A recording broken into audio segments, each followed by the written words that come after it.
Hi hi friends, ఎలా ఉన్నారు? బాగున్నారా? నేనైతే చాలా బాగున్నా. అందరూ బాగుండాలి, అందులో మనం ఉండాలి అన్న కాన్సెప్ట్ నచ్చితే నన్ను చూడండి, లైక్ చేయండి, షేర్ చేయండి, సబ్స్క్రైబ్ చేసుకోండి ఫ్రెండ్స్. అలాగే నేను పెట్టే ప్రతి నోటిఫికేషన్ మీకు రావాలంటే సబ్స్క్రైబ్ చేసుకోండి. అలాగే నేను పెట్టిన వీడియో చూస్తున్న వాళ్ళు చివరి వరకు చూడండి, ఓకేనా? మధ్యలో స్కిప్ చేయకండి అమ్మా, ఎందుకంటే ఆఖరిసారి కూడా మంచి మంచి మాటలే ఉంటాయి. ఎందుకంటే వీడియో చేసేటప్పుడు కొంచెం కొంచెం ఇంప్రూవ్మెంట్లో ఫస్ట్ టైం అప్పుడు రాకపోవచ్చు, లాస్టప్పుడు మంచి మెసేజ్ మీకు ఇవ్వాలన్న ఆశ నాలో ఉండొచ్చు. కానీ అప్పుడే మీరు డిస్కనెక్ట్ అయిపోతారు. మధ్యలో మీరు స్కిప్ చేశారనుకో అట్లాంటి మ్యాటర్ వెళ్ళిపోయింది. అందుకే మీ అందరికీ మీ హృదయాల్లోకి చేరాలి అంటే ప్రతి ఒక్కరు మైండ్లో ఉంచుకునే మాట స్కిప్ చేయకుండా చూడండి, ఓకేనా? అలాగే నేను ఇప్పుడు ఒక మంచి మ్యాటర్తో మీ ముందు ఉందామని ఆశపడుతున్నాను. నా ఆశని సఫలం చేస్తారని నేను అనుకుంటున్నా, చెయ్యాలి, ఓకేనా? ఎలా అంటారా? ఇవాళ రేపు రోజులు బాగా లేకపోయినా సమాజంలో మనం బతకాల, కానీ ఒడిదుడుకులు చేసుకోనో ధైర్యం చేసుకోనో బతకాల.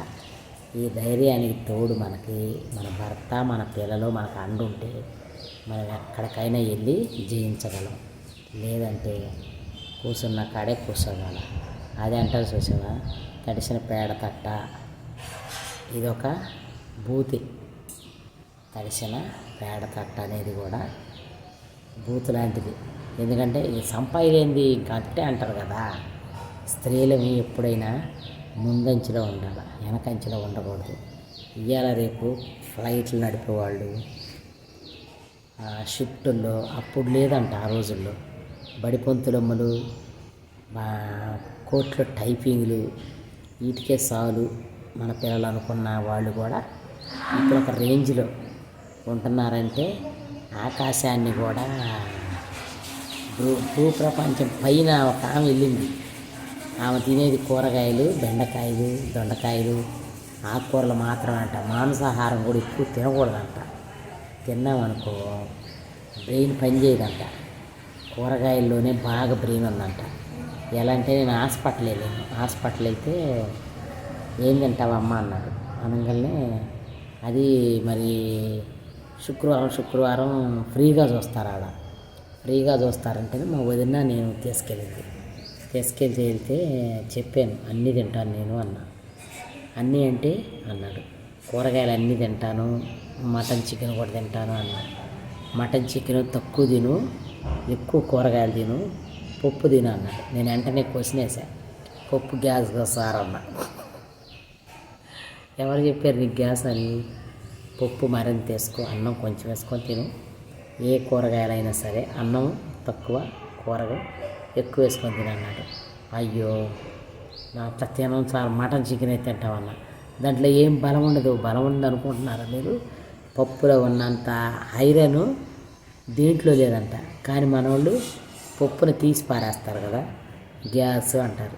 మనం లేడీస్ మేము అనుకుంటామంటే పప్పు చారు అయితే గబక్కని చేయొచ్చు అని మనం వెళ్ళే డ్యూటీలు కాడ త్వరగా వెళ్ళొచ్చు టైంకి అన్నట్టు పప్పు గోంగూర, పప్పు తోటకూర, పప్పు సొరకాయ ఇలా చేసుకుంటూ మనం వెళ్తాం. వాళ్ళు మటన్ చికెన్లు కావాలంటుంటారు. అట్లా టైంలో మనం విసుక్కుంటాం కదా.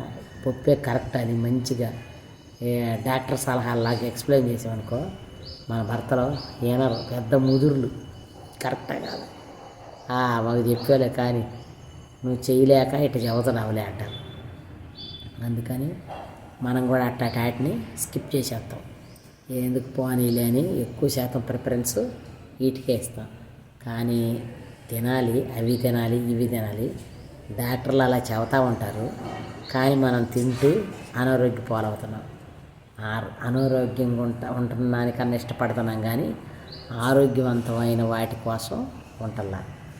మరి మన తినటం అలవాటు అయిన వాళ్ళకి ఇదే బలం అనిపించింది.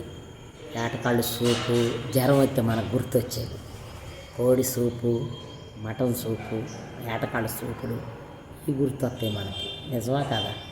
నిజం అన్న వాళ్ళు నాకు ఒక లైక్ చేయండి, ఓకేనా? నిజం చెప్తానన్నా కాదా అది. అందుకే నేను మన లేడీస్ మ్యాటరు, మన లేడీస్ పర్సనల్ అని నేను చెప్తున్నా. ముందంచులో ఉండాలంటే మనం తినబడిన ఆహారాల్లో కూడా మంచి వండుకొని తినాలి. కరెక్టా కదా?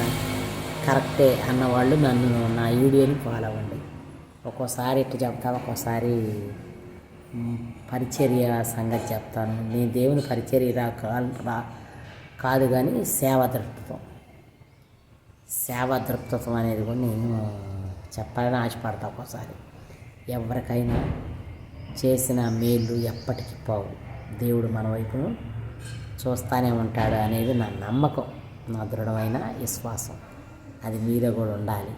ఎందుకంటే కొంతమంది కొన్ని రోజులు పలుకోరు, కొన్ని రోజుల తర్వాత పలుకుతారు. పలికినప్పుడు పలకుండా ఉన్నప్పుడు అన్న మాటలన్నీ ఎప్పుడెప్పుడు కక్కేయాల ముందు అనిపించింది. అవన్నీ నీకు అనవసరం. ఇప్పుడు ప్రేమాభిమానాలతో ఉంటున్నారా? ఈ ప్రేమాభిమానాలతో ఉండండి. దయచేసి ఆ పగ మీకు ఎలా వచ్చింది?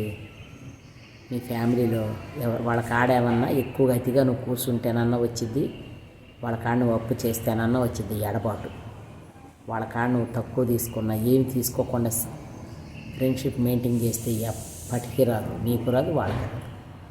ఒకవేళ ఇచ్చి పుచ్చుకుంటూ ఉంటే కూడా రాదు. నువ్వు ఇవ్వకుండా ఇస్తున్నట్టు నటిస్తూ ఉంటే డెఫినెట్గా ఎడబాటు వచ్చింది. ఆ ఎడబాటుని మళ్ళీ నువ్వు పలకరించుకున్నాక గుర్తు చేయాల్సిన అవసరం లేదు.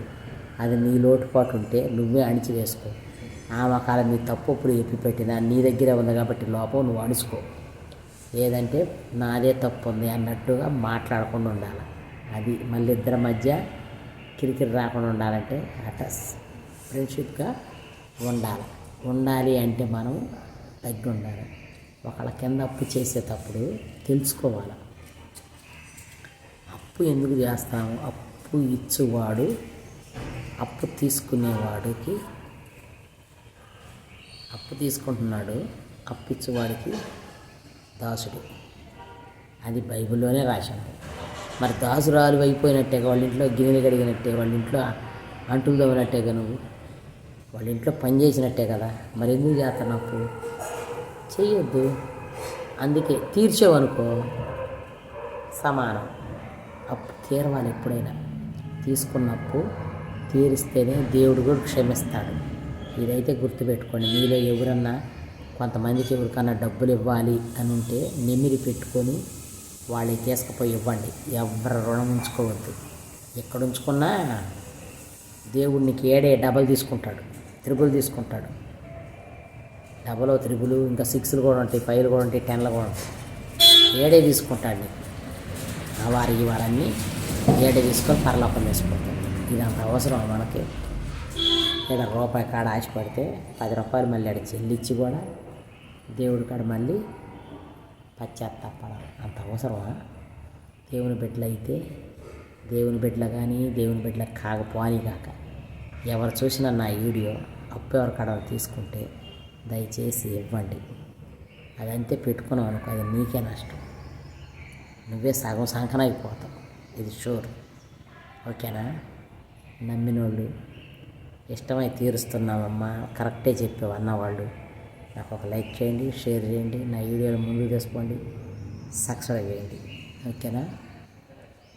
డబ్బుంటే వద్దులేనా, సుబ్బిగాడినైనా సుబ్బరాజు గారు అంటారంట. డబ్బుంటే అప్పలమ్మనైనా అప్సరసని పొగిడేస్తారంట. మరి మీరు ఎలా ఉండాలనుకుంటున్నారు? డబ్బు ఉండలాగా ఉండాలనుకుంటున్నారా? డబ్బు లేని వాళ్ళలాగా ఉండాలనుకుంటున్నారా? అలా ఉండకండి దయచేసి. ఓకేనా ఫ్రెండ్స్?